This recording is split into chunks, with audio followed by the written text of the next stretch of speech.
Savez-vous qu'il est possible d'enrichir le sol de votre potager juste avec ce que vous avez sous la main, sans même avoir besoin de sortir de chez vous, et ça même plus efficacement que si vous achetez du terreau en magasin. Dans notre quotidien, on produit des tonnes de déchets sans même s'en apercevoir qui sont pourtant riches en éléments essentiels pour la croissance des légumes de son potager.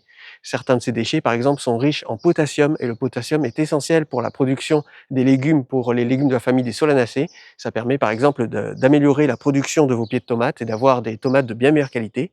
On produit également des déchets riches en phosphore et le phosphore est essentiel pour la qualité des racines des légumes de votre potager, vous permettant de diminuer les arrosages de l'ensemble de votre potager et c'est également essentiel pour les légumes racines comme les carottes par exemple et d'autres déchets qui sont riches par exemple en azote et l'azote est essentiel pour le feuillage des légumes de votre potager et c'est d'autant plus efficace pour tous les légumes feuilles, c'est-à-dire les choux, les salades, etc. Dans cette vidéo, on va passer en revue tous ces déchets qui sont pourtant riches en éléments nutritifs essentiels pour la croissance des légumes du potager. Je suis sûr qu'il y en a plein que vous imaginez même pas.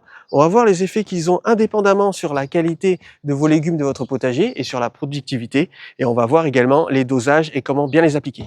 Et à la fin de cette vidéo, j'aimerais vous parler de quelque chose qui m'a beaucoup choqué ces derniers jours, de pratiques commerciales douteuses de certaines jardineries. Je ne vous en dis pas plus, on verra ça tout à l'heure. Allez, c'est parti.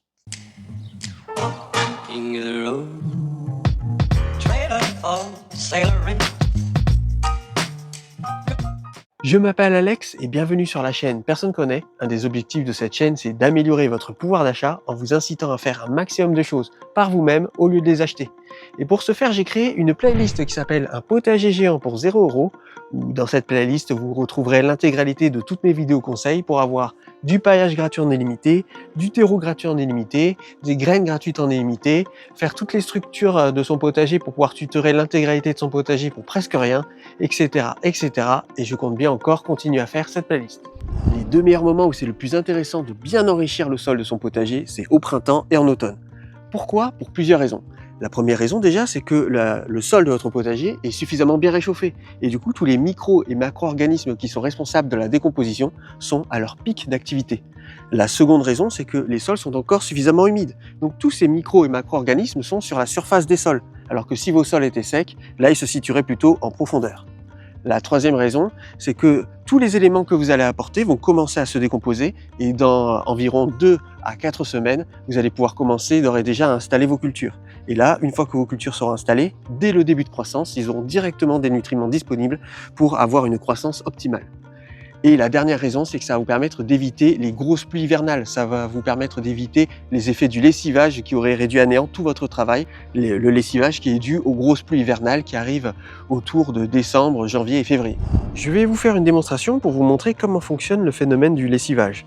Ici, nous avons un pot avec un mélange de terre et de compost. Ça symbolise le sol de votre potager que vous avez enrichi durant les mois de novembre, décembre, janvier et février. Et ici, nous avons une bouteille avec de l'eau claire. Ça symbolise les grosses pluies hivernales qui tombent généralement entre décembre, janvier et février. Nous allons verser l'eau ici dans le pot avec le mélange de terre et de compost. Et regardez, l'eau qui était à la base claire est maintenant foncée et chargée en fait d'éléments nutritifs. En fait là, elle est chargée de plein de nutriments qui sont pourtant essentiels pour la croissance des plantes et là qui ont été retirés de l'intérieur du pot.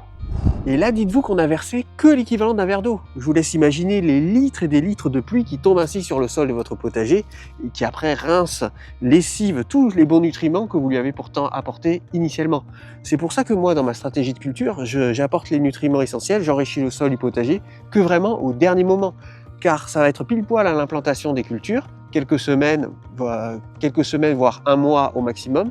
Et du coup, les plantes ainsi vont pouvoir puiser directement pendant toute la durée de leur début de croissance à l'intérieur et ainsi avoir un début de croissance optimal. C'est à ce moment-là qu'on voit toute l'importance que c'est de pailler continuellement son sol ou de le bâcher pendant la période hivernale, car ça va permettre de faire une barrière naturelle qui va freiner ainsi toutes ces pluies et qui, une bonne partie de ces pluies va pouvoir partir avant même de traverser le paillage. Et ça va permettre de limiter une grande partie du lessivage et en plus ça va même permettre de réduire la tâche de désherbage en début de saison. Le premier déchet de votre quotidien qui va vous permettre d'enrichir efficacement le sol de votre potager, vous pouvez le retrouver soit à l'intérieur de votre poêle à bois, soit à l'intérieur de votre barbecue, soit à l'intérieur de votre brasero comme ce que j'ai ici actuellement. Vous pouvez aussi le fabriquer vous-même volontairement en brûlant les déchets de bois que vous avez autour de chez vous, à condition que ce soit du bois non traité. Il s'agit de la cendre. Très riche en potassium avec un petit peu de phosphore, la cendre est vraiment très intéressante pour enrichir le sol du potager. Le potassium est l'élément essentiel pour la floraison et la fructification des fruits. Donc c'est carrément obligatoire. On le retrouve dans tous les engrais que vous pouvez retrouver dans le commerce. Et il va permettre de booster la production de vos tomates, de vos poivrons, de vos piments, de vos aubergines, etc. On l'applique à mesure d'une poignée par mètre carré. Voilà. Alors pourquoi pas plus d'une poignée au mètre carré? Tout simplement parce que ça va avoir tendance à modifier les paramètres physico-chimiques de votre sol. Ça va modifier le pH en le rendant plus basique. Alors si vous avez un sol qui est trop acide, franchement c'est l'idéal. Mais si vous avez un sol qui est plutôt basique, il va falloir plutôt en mettre le moins possible. En fait, dites-vous que le secret d'un potager bien fertile, c'est l'équilibre. On ne va pas donner trop de chaque nutriment que l'on va voir dans cette vidéo. On va donner plutôt un mélange et ça va être vraiment dans la diversité que l'on va avoir les meilleurs résultats. Ce qu'il faut se dire, c'est que le potager, c'est un peu comme un enfant. On va pas lui donner par exemple à manger que des pâtes, ça va en effet le nourrir.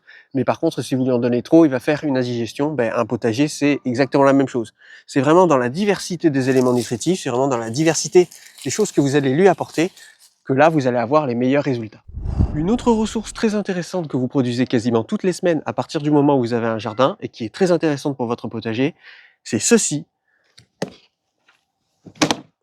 La tonte de pelouse. La tonte de pelouse, c'est une ressource qu'il faut utiliser toute l'année parce que les gens oublient, c'est de la pelouse, on est d'accord, mais c'est surtout de l'eau. Et du coup, ça permet de réhumidifier les premières couches de terre. On va en mettre une couche, mais pas une trop grosse couche pour ne pas imperméabiliser et pour ne pas avoir d'effet de putréfaction en dessous.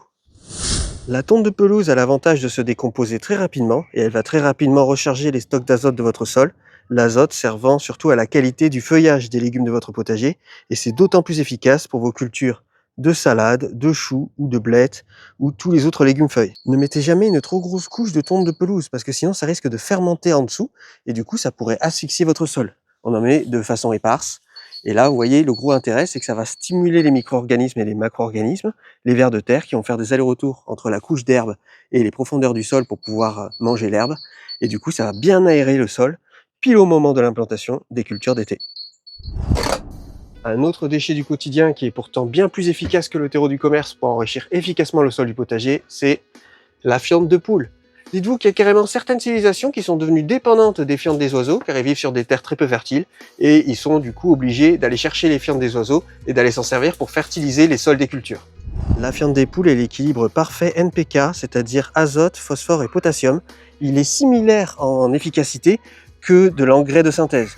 Donc autant vous dire que c'est très efficace. Moi personnellement, j'aime bien le mélanger avec de la matière carbonée qui va servir d'éponge et qui va permettre de conserver plus longtemps les nutriments. Vous pouvez aussi diluer vos fientes de poule dans de l'eau et ainsi pouvoir faire un épandage qui soit plus éparse et qui soit mieux répandu sur vos zones de culture. Donc voilà, moi je prends ça. Bon, normalement je prends des gants, mais là je les ai pas sous la main. Et j'étale ça uniformément sur la zone de culture. Et voilà le travail, j'en ai mis de façon éparse dans toute la zone de culture. J'en ai concentré plus au centre de la zone de culture, car là, une fois qu'il va y avoir les grosses pluies, ça va largement s'étaler sur les côtés via les effets du ruissellement. Et là, vous voyez, le sol du potager, de cette zone de culture, est bien enrichi et ce n'est pas fini. Un autre élément hyper intéressant pour le sol de votre potager que vous produisez continuellement à partir du moment où vous avez un jardin, c'est les déchets de taille de haie. En taillant vos haies chaque année, vous récupérez le bois qui a poussé de l'année. Une fois broyé, cela donne le BRF, bois raméal fragmenté. Le BRF est composé de branches qui font moins de 1 cm de diamètre. Et vous voyez, ce bois, ils sont pénibles. Ce bois se décompose plus rapidement que du broyat classique et provoquera moins de fin d'azote. N'hésitez pas à rajouter d'ailleurs avec des feuilles encore vertes, car cela va pouvoir enrichir votre BRF en azote. Cette fois, j'ai pas oublié mes gants parce qu'il y a des branches de rosier à l'intérieur. Donc là, le BRF, on va l'appliquer de façon éparse, on va pas en mettre trop. Ça va avoir le gros avantage de protéger tout ça des rayons du soleil et ça va faciliter la transformation de tout ça en éléments nutritifs pour les plantes. Ça va également protéger tout ce qu'on vient d'amener du lessivage potentiel des petites pluies qu'il peut y avoir jusqu'à la pleine saison. Et en plus, voilà, ça va permettre d'enrichir le sol efficacement. Donc on l'applique comme ça légèrement, on n'en met pas de trop. Et à la limite, vaut mieux même en mettre pas assez et d'en remettre plus tard, quand on sera en été. On l'applique toujours sur le sommet des zones de culture. Comme ça, il ne faut pas s'amuser à enfouir tout ça, Parce que si on enfouit tout ça dans les premiers centimètres de terre, on peut avoir le gros risque d'avoir une fin d'azote. Alors que quand c'est dans les premiers, quand c'est en surface, il y a beaucoup moins de phénomènes de fin d'azote. Le BRF étant très riche en carbone, une fois décomposé, cela va recharger les couches d'humus du sol et en plus ça va conserver l'humidité dans les premiers centimètres de terre, pile poil où on a mis tous les autres éléments que l'on a vus précédemment. Un autre élément hyper intéressant pour votre potager et qui est accessible sans même avoir besoin de sortir de chez vous, c'est les déchets de cuisine. Certains potagistes les mettent directement sur les zones de culture. Moi, je préfère faire un compostage sous bâche. Vous voyez, je mets tous mes déchets de cuisine ici. Hop, je mélange mes déchets de cuisine avec le compost déjà présent. Je rajoute également de temps en temps ici de la paille. Et ainsi, à la fin, cela me donne ceci, un élément qui est vraiment très riche pour le potager, un véritable or noir. Et ça, par contre, je viendrai l'installer, je viendrai le mettre sur les zones de culture uniquement au moment de l'implantation de mes cultures. Voilà, vous voyez, regardez, tout ça, c'est très riche en nutriments et c'est très intéressant pour le sol du potager. Une fois que c'est bien mélangé, je remets par-dessus la bâche. La bâche est une bâche en feutre géotextile biodégradable. Ça va avoir pour avantage de ne pas laisser de particules de plastique à l'intérieur de mon compost. Et là, vous voyez, là-dessous, les micro-organismes peuvent travailler tranquilles. La bâche laisse passer l'eau. Elle stoppe les grosses pluies quand même. Toutes les grosses pluies coulent par-dessus la bâche, mais les petites pluies passent au travers de la bâche. Et cela permet de conserver un compost bien humide. Cette technique de compostage ne produit ni odeur ni nuisance par rapport à du fumier de cheval. Et en plus, cela me permet d'avoir du compost à disposition pour pouvoir fabriquer mon propre terreau à semis fait maison. Dans des conditions optimales, avec suffisamment de chaleur et d'humidité, le compostage des déchets de cuisine ici avec cette technique se fait en seulement 2 voire 3 mois grand maximum. Il faudra bien sûr, une fois par mois, mélanger l'intégralité du tas pour pouvoir remettre de l'oxygène à l'intérieur et aider à la décomposition. En combinant toutes les techniques que je viens de vous montrer, vous pouvez largement faire un potager suffisamment productif pour nourrir vous et votre famille. Bien entendu, ça ne sera jamais aussi productif qu'avec les engrais chimiques de synthèse, mais ce sera suffisamment productif pour largement faire une saison, sans aucun problème. Avec l'ensemble de ces techniques, moi personnellement, je n'utilise pas un seul gramme de terreau pour enrichir le sol de mon potager. Et si vous voulez voir ce que ça va donner, n'hésitez pas à vous abonner pour voir le résultat. Bon, maintenant, je vais vous parler de quelque chose qui m'a beaucoup choqué ces derniers jours. Peut-être le début d'un futur scandale. En tout cas, pour moi, ce sont des pratiques commerciales douteuses. Et peut-être que rien que le fait d'en parler, ça va me fermer des portes au niveau de possibles collaborations commerciales. Mais c'est pas grave, je m'en fous. C'est pas comme si je disais pas déjà non à des propositions commerciales à 4 chiffres. Alors, cette histoire a débuté début mars. Début mars, il y a eu dans ma région un regain des températures, enfin fin février, début mars, un regain des températures autour des 21 degrés. Pas de quoi fouetter un canard ou casser 3 pattes à un chat, enfin, une histoire comme ça, je me souviens plus de l'expression. Et du coup, on se croirait au printemps, alors que bien sûr, on était entre fin février et début mars, on n'était pas du tout le printemps. À ce moment-là, j'étais allé dans une jardinerie, j'y suis allé à la jardinerie un 3 mars, la date est importante. Et qu'est-ce que je ne vois pas dans cette jardinerie? Je vois des étals remplis de pieds de tomates, de pieds d'aubergines, de pieds de poivrons, de pieds de piments, etc., remplis de légumes d'été. Et qu'est-ce que je vois pas autre chose? C'est que je vois plein de gens s'amasser autour de ces légumes d'été avec des caddies remplis. J'étais tellement choqué que j'ai même pris une photo, je vous la mets quelque part par là. Voilà, des gens avec des caddies remplis de pieds de tomates, des pieds de tomates partout, des pieds de poivrons partout, des pieds de piment, aubergines, courgettes, etc. Un 3 mars, hein, je le rappelle, un 3 mars. Donc autant vous dire qu'à moins que toute la population française s'est mise à installer des serres chauffées avec éclairage artificiel, je pense que pour la plupart de ces gens, malheureusement, quand ils vont planter leurs pieds de tomates, ils vont avoir la mauvaise surprise de soit voir leurs pieds de tomates mourir, soit les voir accumuler une quantité de stress inimaginable et donner de très mauvais résultats après au potager. Il faut bien se rendre compte que dans ma zone géographique, tous ces légumes d'été se plantent au minimum 1 mois et demi après, donc aux alentours de mi-avril. Petit exemple, l'année dernière, j'avais planté exprès en avance mon potager d'été, je l'avais planté vers début avril, parce que j'avais fait une vidéo tuto sur les structures au potager. Je voulais montrer comment on installe toutes ces cultures pour pouvoir les attacher et comment verticaliser son potager. Et du coup, le résultat, c'est que toutes les cultures que j'ai incorporées début avril ont stagné jusqu'à début mai. Elles ont stagné, elles ont attrapé des attaques de pucerons, elles ont attrapé des maladies. Il y a eu pas mal de plants que j'ai dû changer en cours de route avec mes plans de secours. Mais autant vous dire que c'était une véritable calamité. Alors, je ne suis pas complotiste, mais quand ça commence comme ça, c'est mauvais signe. Est-ce que ça ne serait pas une stratégie pour que les gens ils achètent une première fois leurs pieds de légumes et après les voient mourir pour être obligés de les acheter une seconde fois? Parce que je me pose la question. Bientôt, ça va être quoi? Ils vont proposer des pieds de tomates à début février, début janvier? Qu'est-ce qui se passe en fait? Parce que autant je veux bien comprendre qu'ils répondent à la demande, mais quand la demande est exagérément tôt à cause de conditions climatiques exceptionnelles, c'est pas pour autant qu'il faut y répondre aussitôt. Parce qu'il faut bien se rendre compte d'une chose, ce n'est pas parce qu'on plante son potager d'été et qu'il ne meurt pas que le stress accumulé ne va pas avoir une incidence sur la récolte finale du légume. Il n'y a pas que la température qui est importante dans un potager, il y a aussi la température du sol, qui n'est pas la même que la température extérieure, mais il y a aussi plein d'autres facteurs, il y a la pression atmosphérique, il y a également la durée d'ensoleillement qui est très importante. La durée d'ensoleillement début mars est beaucoup trop inférieure par rapport à la demande de ces légumes. Ce sont des légumes qui vont plus tiger et qui vont faire moins de feuilles, donc ça va faire moins de segments entre les tiges, et qui dit moins de segments, dit moins de récolte. Il y a plein de paramètres à prendre en compte, et ça c'est vraiment quelque chose qu'il est important de rappeler. Vous pouvez faire l'expérience. Demandez à quelqu'un qui a un terrarium avec des plantes à l'intérieur qui sont dans un environnement qui est totalement artificialisé. Artificialisé par rapport à l'humidité de l'air, artificialisé aussi par rapport à la luminosité, par rapport à la température, etc. Et demandez-lui quand est-ce que son terrarium est le plus beau, quand est-ce que les plantes se développent le mieux, malgré un environnement qui est totalement artificialisé, avec lumière artificielle, eau, température, etc.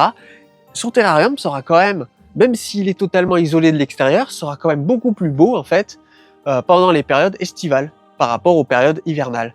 C'est qu'en fait, il y a la pression atmosphérique, il y a plein de paramètres comme ça que les plantes arrivent à sentir, malgré qu'elles soient dans un environnement qui est totalement artificiel, et qui a une incidence sur leur croissance, leur récolte, qui a une incidence sur leur productivité.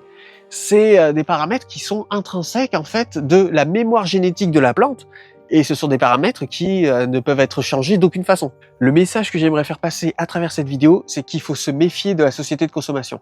Elle ne veut pas toujours notre bien. Moi, mon intérêt, c'est qu'un maximum de gens se mettent à faire leur potager et surtout réussissent à faire leur potager. Parce que plus il y aura de gens qui abandonneront cette pratique, moins il y aura de gens qui regarderont mes vidéos. Logique.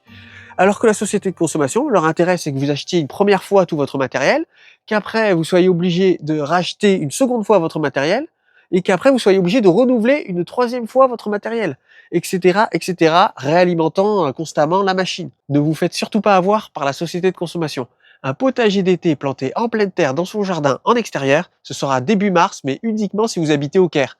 Si vous habitez en France métropolitaine, là par contre ce sera au plus tôt, début avril, mais si vous habitez autour du pourtour méditerranéen, ce sera autour de la mi-avril si vous êtes vers le milieu de la France, mais plus proche de l'ouest, car vous profitez d'un climat océanique. Ce sera vers la fin avril si vous êtes au niveau de la Bretagne, et ce sera vers début mai si vous habitez dans le nord de la France et si vous habitez en haute altitude. Et encore, tout ce que je vous dis là, c'est au plus tôt, il faut quand même rester prévoyant. On ne sait jamais, il peut toujours y avoir une vague de froid tardif qui peut arriver. C'est qu'avec le changement climatique, on n'est jamais plus sûr de rien de nos jours. Merci énormément aux membres de la communauté qui permettent la survie de la chaîne en me soutenant financièrement, soit via le Tipeee, soit en cliquant sur le bouton rejoindre de la chaîne. Si cette vidéo vous a plu, n'hésitez pas à la liker et à la booster, ça ne vous coûte rien et moi ça m'aide énormément. On se retrouve la semaine prochaine pour une grosse vidéo construction qui pourrait me faire économiser 400 € par an. Enfin, si j'y arrive.